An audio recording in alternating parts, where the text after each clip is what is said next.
بسم اللہ الرحمن الرحیم۔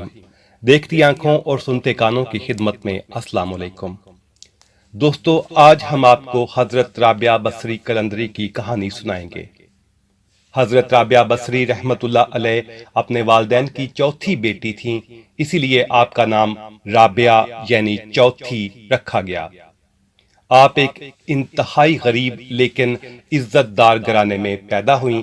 حضرت رابعہ بصری کے والدین کی غربت کا اندازہ اس بات سے لگایا جا سکتا ہے کہ جس شب حضرت رابعہ بصری پیدا ہوئیں، آپ کے والدین کے پاس دیا جلانے کے لیے تیل تھا اور نہ آپ کو لپیٹنے کے لیے کوئی کپڑا۔ آپ کی والدہ نے اپنے خاوند سے یعنی آپ کے والد سے درخواست کی کہ پڑوسیوں سے تھوڑا تیل ہی لے آئیں تاکہ دیا جلایا جا سکے۔ آپ کے والد نے پوری زندگی اپنے خالق حقیقی کے علاوہ کسی کے آگے ہاتھ نہ پھیلایا تھا، چنانچہ وہ پڑوسی کے دروازے تک تو گئے لیکن خالی ہاتھ واپس لوٹ آئے۔ رات کو حضرت رابعہ بصری رحمت اللہ علیہ کے والد کو خواب میں حضور پاک صلی اللہ علیہ وآلہ وسلم کی زیارت ہوئی اور آپ صلی اللہ علیہ وآلہ وسلم نے رابعہ کے والد کو بشارت دی کہ تمہاری نومولود بیٹی خدا کی برگزیدہ بندی بنے گی اور مسلمانوں کو ٹھیک راہ پر لے کر آئے گی۔ تم امیر بصرہ کے پاس جاؤ اور اسے ہمارا پیغام دو کہ تم یعنی امیر بصرہ ہر روز رات کو 100 مرتبہ اور جمعرات کو 400 مرتبہ درود کا نذرانہ بھیجتے ہو، لیکن پچھلی جمعرات کو تم نے درود شریف نہ پڑھا، لہٰذا اس کے کفارہ کے طور پر 400 دینار بطور کفارہ یہ پیغام پہنچانے والے کو دے دو۔ حضرت رابعہ بصری کے والد اٹھے اور امیر بصرہ کے پاس پہنچے۔ اس دوران آپ کی آنکھوں سے خوشی کے آنسو جاری تھے۔ جب امیر بصرہ کو حضرت رابعہ بصری کے والد کے ذریعے حضور پاک علیہ الصلوۃ والسلام کا یہ پیغام ملا تو وہ یہ جان کر انتہائی خوش ہوا کہ وہ نبی آخر الزماں صلی اللہ علیہ وآلہ وسلم کی نظروں میں ہیں۔ اس نے شکرانے کے طور پر فوری طور پر 1000 دینار غریبوں میں تقسیم کر دیے اور 400 دینار حضرت رابعہ بصری رحمت اللہ علیہ کے والد کو ادا کیے اور ان سے درخواست کی کہ جب بھی کسی چیز کی ضرورت ہو بلا جھجک تشریف لائیں۔ کچھ عرصے بعد حضرت رابعہ بصری کے والد انتقال کر گئے۔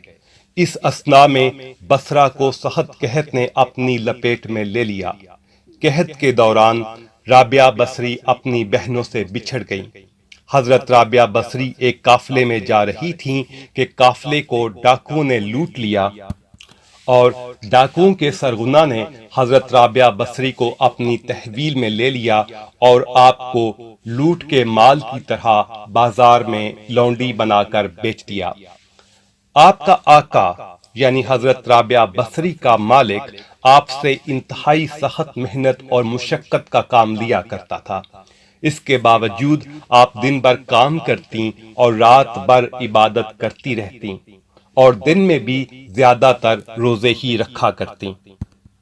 لیکن ایک دفعہ کچھ ایسا ہوا کہ حضرت رابعہ بصری کا مالک یعنی آقا آدھی رات کو جاگ گیا اور کسی کی گریہ زاری کی آواز سن کر دیکھنے چلا کہ رات کے اس پہر کون اس طرح گریہ زاری کر رہا ہے۔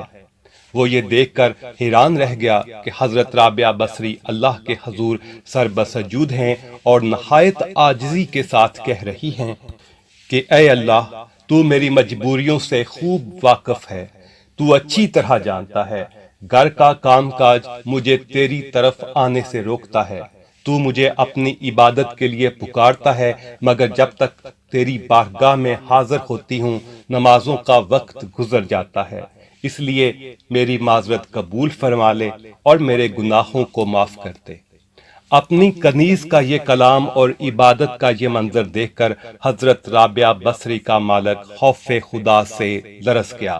اس نے یہ فیصلہ کیا کہ ایسی اللہ والی کنیز سے اپنی خدمت کرانے کی بجائے بہتر یہ ہوگا کہ خود اس کی خدمت کی جائے۔ صبح ہوتے ہی وہ آپ کی خدمت میں حاضر ہوا اور اپنے فیصلے سے آپ کو آگاہ کیا۔ اس نے کہا کہ آج سے آپ میری طرف سے آزاد ہیں، اگر آپ اسی گھر میں قیام کریں تو میری خوش نصیبی ہوگی، وگرنہ آپ اپنی مرضی کی مالک ہیں۔ تاہم اگر آپ یہاں سے کوچ کر جانے کا فیصلہ کرتی ہیں تو میری بس ایک درخواست ہے کہ میری طرف سے کی جانے والی تمام زیادتیوں کو اس ذات کے صدقے معاف کرتے جس کی آپ راتوں کو جاگ جاگ کر عبادت کرتی ہیں۔ انہی الفاظ کے ساتھ اجازت دیجیے، بہت جلد ایک اور کہانی کے ساتھ آپ کی خدمت میں حاضر ہوں گے۔ تب تک کے لیے اللہ حافظ۔